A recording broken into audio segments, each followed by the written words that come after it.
Today, I'm going to share with you what 0 to 10K plus, well, actually almost 15K looks like as a dropshipper. Because everybody could show a 100K week with a winning product that went viral and you just had a little bit of luck. But what about a product that you actually need to work hard to make it work, that you actually need to make it stable before scaling it? People don't speak about those products. And that's why I have made multiple videos about this product already. And this is just an extra video, the continuation of this product. So if you haven't watched those videos before, don't forget to like, comment, and subscribe and go watch those videos so you guys will be updated with what's going on with this product. So what is this product? This product is a product that we taken from our store and that we're showing it to you right now. This is not a product that was working 5 months ago, 6 months ago, a year ago. This is a product that we're currently running in one of our store, and it made so far $14,000 in 3 weeks. And this product is an incredible product, and I really want to take the time to dissect this product and tell you what you need to do as a dropshipper and what can you expect as a dropshipper. People don't do those things. People show you products that they're running 6 months ago, 7 months ago. They don't show you products that are actively running. Or if they do, they show you the best ones, the one that everybody thinks that it's easy, but it's not always the case. Some product needs work, some product needs talent, some product need hard work and talent in order to make them work. And this is one of them. Why? Well, you need to understand that this product is running currently with one single image, not a video, an image. Simple static image, nothing crazy. And we're scaling it slowly, but at the same time, we don't have more content. So what are we trying to do? We're trying to make the product surf the wave, but at the same time, we're trying to make it steady. Because if we scale it too fast, what's going to happen is that the product will be gone slowly by slowly because your creative will fade away because you're pushing too much the algorithm. And you don't want that. You don't want to push too much the algorithm. You want to push the algorithm little by little by little. If you have plenty of creative, then you can scale more aggressively. But this is not the case with this product.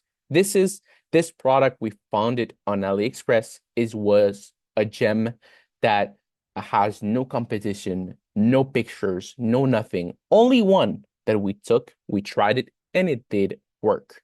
And when it comes down to the profit, well, for every product that we sell, we make 105 after paying the supplier. So everything that you see here that is under $100 is profit in our pocket. So it's a high margin product with very, very low competition.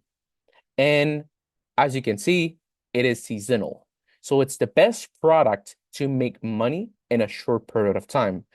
But we have a problem. We don't have enough creative. So we are limited in time to really scale this product. And we're going to scale it. Like probably in a few days, we are going to be able to go past 50K, 60K with this product because we're going to have more creative. But I really want to document this because it wasn't easy and it's still not easy to scale this product. But at the end of the day, we're making money. So is it what matters? That's what matters. Doesn't matter if it's easy or if it's hard. Obviously, we want easy product every single day, but is it something that will happen? Definitely not. You're going to have some easy products, some hard products, and you need to manage both. And that's the, let's say, ugly side about dropshipping that people do not tell you. What do you do when you have a product that has no creative? Well, you wait and you scale it a little bit, but not too much that your product dies out or fades away. Okay, so we started this product with those two interests right here. The North Face coat, and I actually believe another one. I think it was outerwear. As you can see, outerwear didn't perform great at all because it's still not in the page. it didn't perform, and we decided to keep those two interests that kept getting sales. So this one got 16 sales at $30 average CPA, extremely profitable. 10 sales, $48 average CPA. So on here we clean $69. On here we clean like 51 and something dollar out of every sale that we have. So it is extremely profitable. So what we decided to do, we decided to nothing crazy. We haven't decided to test different audiences on the first week. We decided to just let the product run. So on here, as you can see, this product ran for, I believe, a week, a full week before making a decision. And that's the thing. People want to scale, people want to test different interests. No, no, no, no. You need to let your product run before making a decision to see if it's viable. If it's viable and you let it run and it keeps getting sales consistently, then you probably have something great in your hands. So that's what you want to keep in mind. Don't rush the process. Don't rush it. If you rush it, it's going to be hurtful for you and for your product. So don't do it. So the first week, we just let the product run, surf the wave, have fun, and we decided to eventually scale the product. Why? Because we have a great ROAS, a great return on investment. So for each dollar that we invest, we get $5 back. And on here, for each dollar that we invest, we get $3 back. So it's extremely profitable. So what did we decided to do? The first thing that we decided to do is we decided to add different creatives. As you can see, D3, as you can see, D1, D3, and yeah, it's basically we decided to go the D3, D1 for D3 here for either coat or no North Face.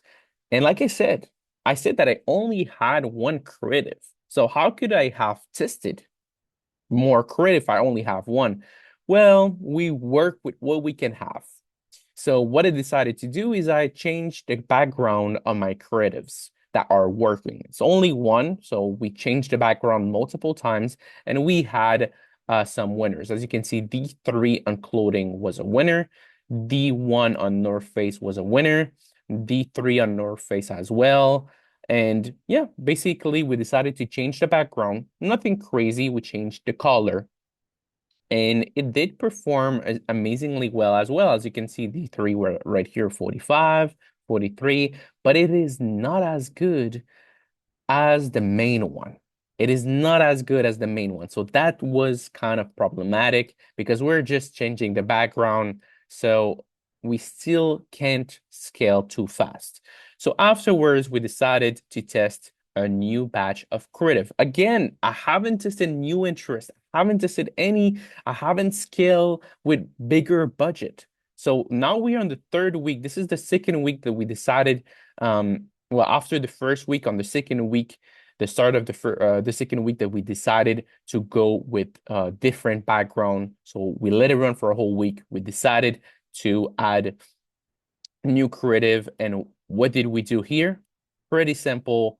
On the third week, we decided again, new creative. But now we have been saved by our supplier. So our supplier sent us an extra batch of creative that we tested, and this is the one that worked. So now we're basically running with two creative actually on the week 3. So on week 3, we have 3 creative, one with the original one with a different background, and one that is a completely different creative.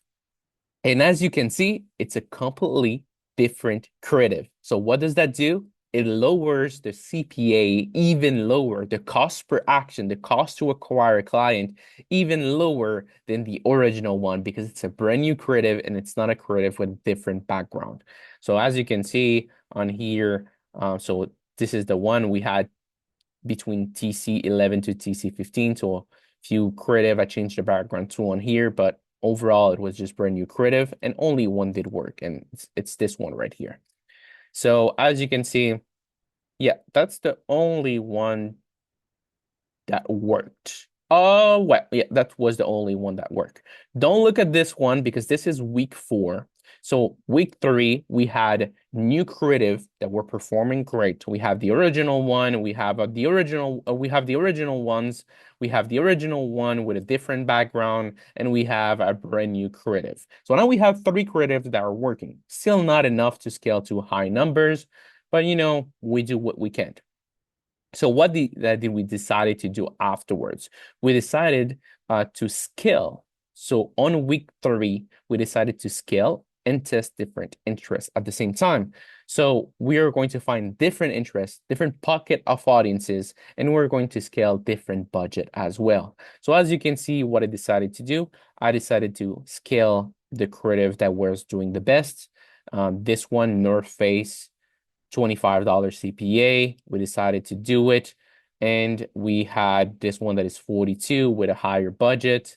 And those two got one sale, a CPA of 100. So we broke even. We broke even on those ones, but on this one, doing well. And on this one, I think also it is profitable. We don't see it right here because it's covered by my face, but it is profitable. So we decided to scale with a different budget, but not too aggressive.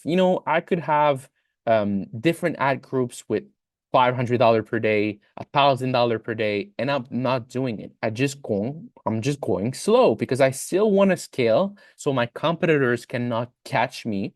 But at the same time, I don't want to scale too much that those ads fade away. So as you can see, I scaled here, but I also tested different interest. And this interest, again, worked amazingly well. We have 2 sales on that one. On this one, Patagonia, we have 1 sale. Jack Wolfskin, we have 1 sale. So everything seems going well in this 3rd week. So we have a total, like I said, of $14,000. We have great CTR, as I always say it. I cannot repeat myself so many times. Like I always say it. Everybody asks me, like, what is a good CTR? What is a good CPC? I always say it. If you have a winning product, the majority of the time, you're going to have a CTR above 1%. We have a CTR above 3%. That's crazy. We have a CPC below $1. And what's good? We want it below $1. So if it's below $1 and above 1%, then that's amazing. What about the CPM? To be honest, I don't actually care about the CPM. The only thing that I look the CPM for is if I'm testing different audiences, and if my CPM is to the roof, it tells me that it's not the right audience. I haven't targeted the right pocket of audience. So yeah, as you can see, code is the right audience. Everything is under, the same amount in terms of, metrics. So that's good for me. I don't want anything else. And what is something that you're going to have a lot when you have a winning product, a product that is in demand? ATCs. So again, we have a lot of ATCs. And what is after ATCs? Because definitely you cannot pay rent with CTR. You cannot pay rent with CPC. You can definitely not pay rent with ATC, but you can pay rent with purchases. And guys, what is the thing that I see the most often when it comes down to a winning product? Is you have incredibly good metrics with a lot of ATCs, and the final is consistent purchases. If you don't have those 3 things, is not a winning product. It is not a winning product. And you need to keep that in mind because a lot of you send me messages, Roberto, I have a great CTR, I have a great CPC, ATC, but no purchases. What's going on? It's not good enough.